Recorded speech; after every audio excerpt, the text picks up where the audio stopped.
I would like to introduce another Carey School alumni, Ann Taylor, and her Panther Points of Pride video. Hi, I'm Ann Peck, or Ann Taylor now. My real name is Barbara Ann Peck Taylor. I graduated from Carey High School in 1959.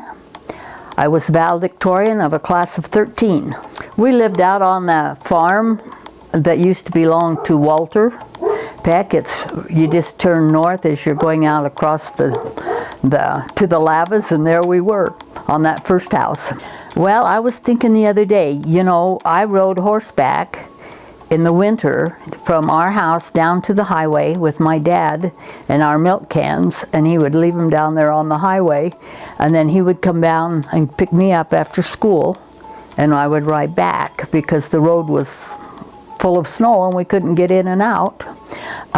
We did not have a television, we did not have a phone, we didn't even have a radio. Who cared about the outside world, I guess.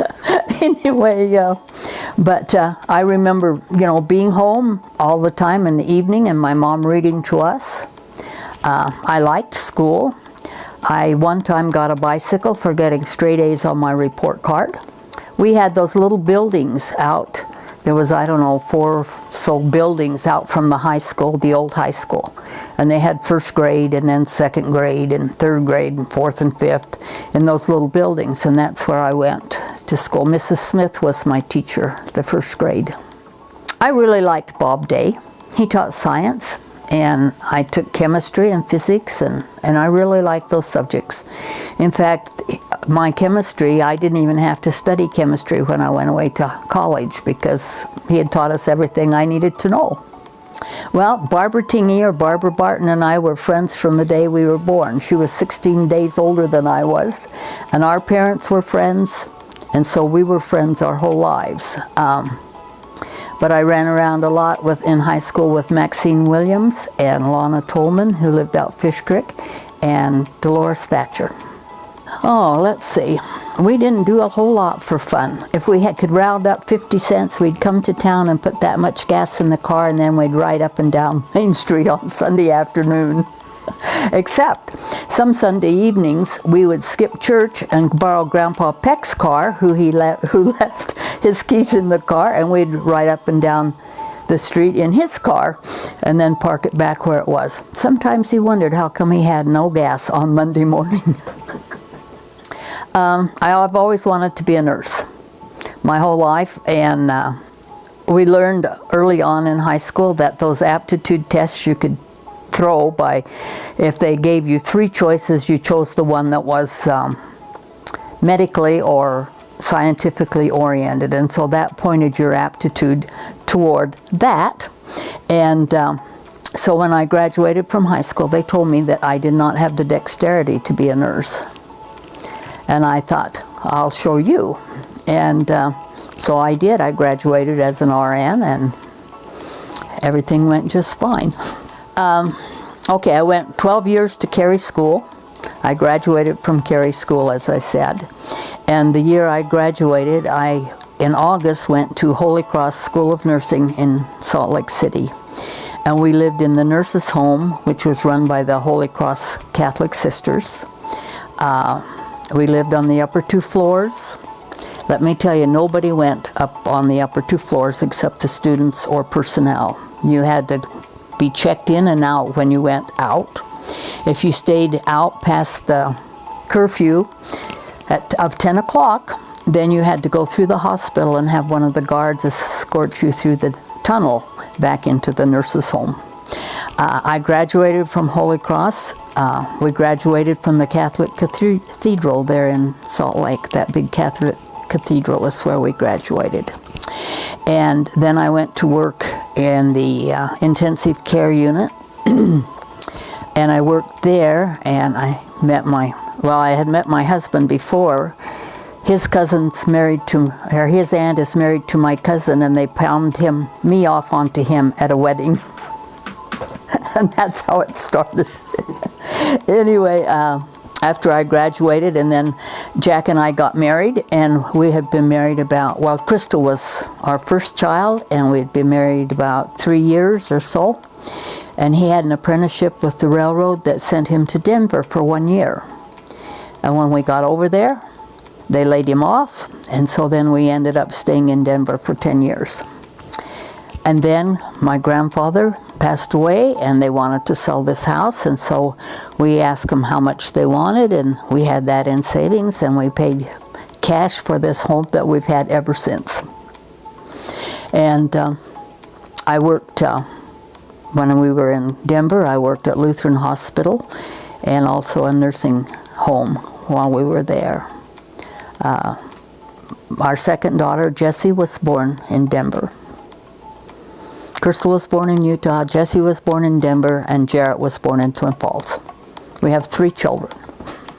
Oh yes, after we moved to Carey, the last time I had several job offers. However, I felt like if Jack was going to drive clear out on the desert, somebody needed to be here to watch the kids.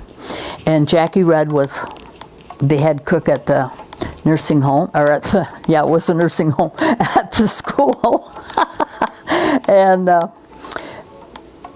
we had gone to Salt Lake for a funeral, and she called me and said, Ann, would you like to work at the school lunch? And I said, oh, I'd love to. And she said, well, we have to put it out on bid. But she said, I will put your name in there. And she said, you can consider yourself hired. So as soon as we got back, I went to work at the school lunch, and I worked 28 years there and loved it. Got to know the kids, and we did a lot of things. One time we poured bulgur, which is a wheat product, down the drain to get rid of it, and it plugged up the whole sewer system. But we didn't confess that till years later. We made a lot of maple bars. Yes, we did, and that was really fun. We'd start at 6 o'clock in the morning, and the kids would come and help us. And I read the other day in some little newspaper that was put out by the kids that one year, that one fundraiser, we made 160 maple bars and donuts. 160 dozen? Dozen. 160 dozen it was. Yes. I had my heart set on and had applied to Holy Cross Hospital, and they accepted me, and that's what I wanted to do. Yeah, I've pretty much done what I planned to do this whole life. Go with the attitude that I can do it. Go with the attitude that I will finish this project. So many times I think kids leave high school and they get to college and it's harder, and they think, well, I can't do this, so I'm not going to try. But yeah, you have to try. You have to do it.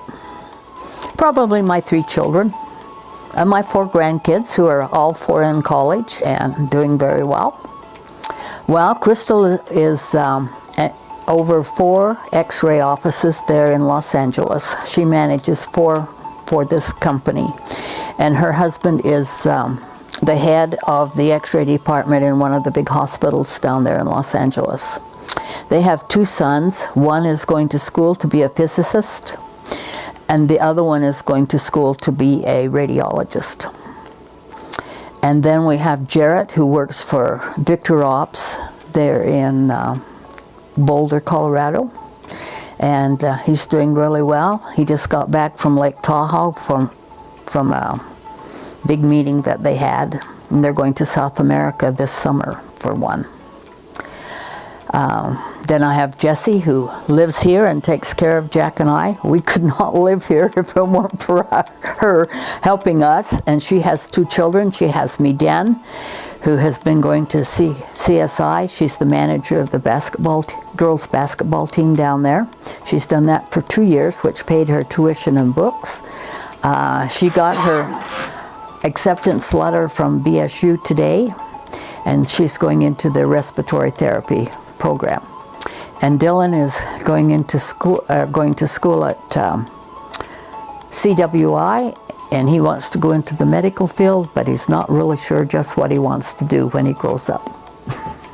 I've lived my whole life here in Carey, Idaho, and I plan to continue to. my next move will be up there on the Green Hill.